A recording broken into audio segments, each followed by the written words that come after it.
Does your home have a secret space underneath? My name is Neil and this is Real Life Architecture. My house has a suspended timber ground floor.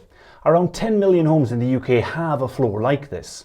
The size of the space can vary. Mine is big enough to crawl around, but others can be less than a foot deep. In a typical UK detached house, at least 20% of the heat is lost through the floor, so insulating down here makes a lot of sense. But what is the best way to insulate a suspended floor? What does it cost, and how much will it save in the long run? Until recently, I could only advise my clients on different methods of insulation, but thanks to Energywise, the sponsor of this video, you can now work out how much it will cost to install and how much money insulation will save on your energy bills. In this video, I'm going to show you how to spot a house with a suspended timber ground floor, 2 different ways of insulating that floor, and how much money it would save me if I insulated the floor in my own house. There are chapter timestamps down below. Let's get started. How to spot a suspended timber ground floor. Suspended timber ground floors were developed over 200 years ago as a way to keep buildings dry. Before this, homes were built using solid floors which got damp if the ground outside was wet. For a suspended floor to work and keep out the damp, the void underneath must be ventilated. That's where these come in. This is an air brick. They can be made from clay, plastic or metal, and they allow air to move under the floor. This is crucial because the moving air will dry out any moisture in the void. Homes with suspended floors should have air bricks on at least 2 sides, ideally at the front and the back, to encourage cross ventilation. I've seen older properties where air bricks have been covered over. Maybe the ground levels changed over time, a new extension was built, or internal alterations carried out. This often leads to damp, mold and rot taking hold in the building. It wasn't until the last few decades that building regulations in the UK required floors to be insulated.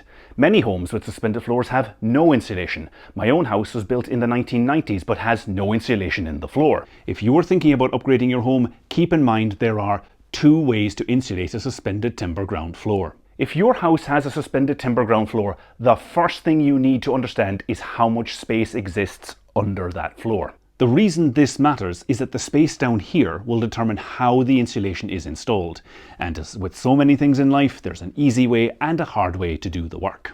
If there's enough space for someone to get access from below by crawling around under the floor, they can install the insulation from underneath. It might take a few hours, but it won't affect the rest of your house. You can leave the carpet and furniture in place and let them get on with the job. However, if your floor doesn't have a crawl space underneath, things get more complex. In this situation, your floor will need to be lifted to allow access from above. It is possible to avoid lifting the entire floor by using flexible insulation, such as mineral wool. A floorboard can be removed in one room, a string tied to the mineral wool and then fed to a point in another room, and the insulation pulled between the 2 points. This is especially useful if you want to avoid lifting expensive tiled or hardwood floors, but it isn't always possible because every house is different. In either scenario, it is vital that the insulation not block the inside of any air bricks. Even with insulation, the void still needs to be ventilated. In fact, the building regulations require a minimum space of 150 millimeters below any insulation so that air can move around. This requirement means that very shallow suspended floors can't be insulated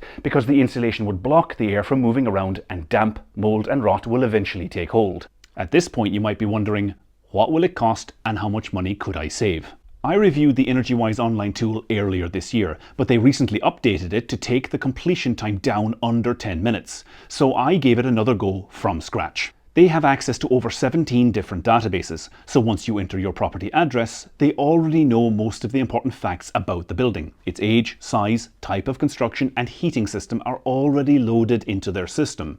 In less than 5 minutes using the new Energywise tool, they were able to tell me it would cost £1,809 to install insulation under my floor, and that would save me £115 per year. The tool has options for a wide range of upgrades, from solar panels and heat pumps to new glazing and insulation. You can create a personalised plan for your home or choose from their pre-defined plans like I did. Each option lists the costs and savings so you can make an informed decision. The Energywise tool creates a downloadable personal report, and they also offer help and advice on finance, getting a qualified energy assessor, as well as finding certified and trusted installers who can make sure those practical issues are taken care of properly. These next steps are crucial for homeowners. I'm in the construction industry and have plenty of contacts, but the average person needs help making these suggestions a reality. This is a really great tool. It's free and impartial, and you should check it out if you're thinking about improving your home in the areas where it's available. Follow the link in the description to check out the calculator for yourself.